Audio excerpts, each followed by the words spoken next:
Welcome, everyone. I am John.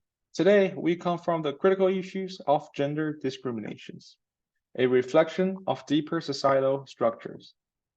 Through the sociological lens of conflict theory, we'll examine its roots, societal impact, and potential responses.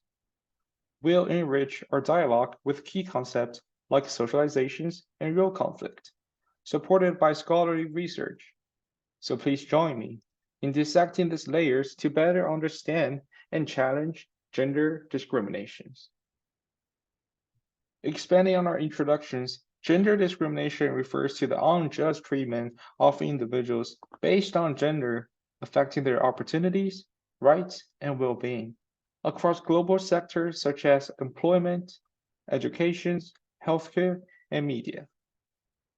These discriminations manifest in various forms from wage gaps and promotion biases in the workplace to unequal educational opportunities and healthcare disparities. Through the premise of conflict theory, we see gender discrimination as a manifestation of power struggles, where societal advancement has hindered as groups are marginalized. Socializations perpetuates these norms depending the roots of discriminations. Conflict theory, with its roots in the work of Karl Marx, offers profound insight into the origins of gender discriminations, framing it as a struggle over resources, power, and status.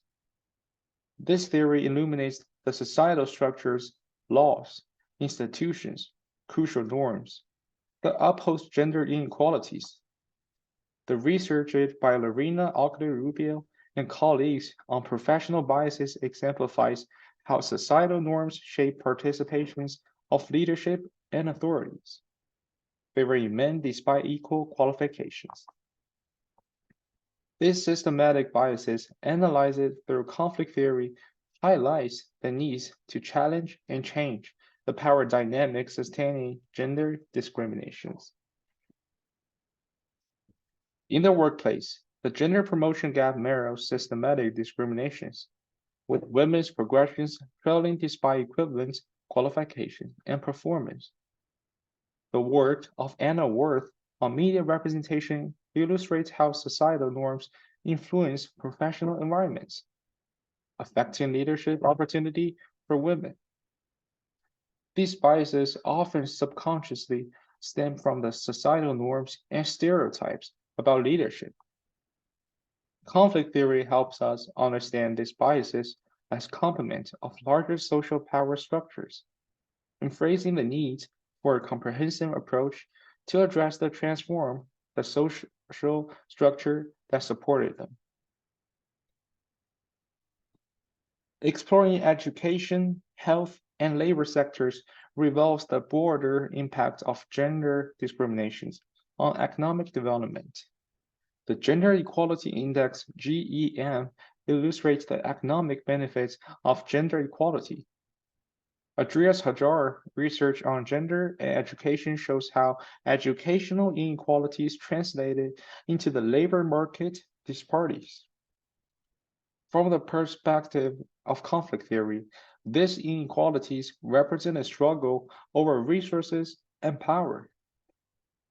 Addressing these issues requires comprehensive policy reform, highlighting the importance of conflict theory in understanding and addressing gender discriminations. To combat gender discriminations, we must address media portrayals and stereotypes that reinforce sexism. Purpose action, including strengthening the media regulations, implementing gender impact assessment for new policies, launching educational activities to raise awareness, and empowering NGOs advocating for gender equalities. These measures aim to foster a society where gender equalities is realized in law and daily life, underlining the importance of a multi-factored approach to enact change. Our strategies to dismantle gender discriminations include legislative actions, educational reform, and economic incentive to promote gender equalities. Challenges such as crucial interior and policies enforcement complexity highlights the need for robust support system and sustained complement from all societal sectors. These collective actions approach aim to transition from recognize to change, advocating for a society where equal opportunity is not an expectation but the norm. In conclusions, our explorations of gender discriminations through the conflict theory has revealed the deep-seated nature of sexism within societal and institutional framework. And while facing the substacle hurdles, the pathway to equities is marked by visible solution, including the educational reform and strategy policy change. Our collective commitment to action transcending mere dialogue is essential for achieving gender equalities. Thank you for joining this important conversation with me. Let's continue to work together toward a future where equalities is the standard. And here is the 5 resources articles that I used for today's presentations. Thank you, and thank you for watching.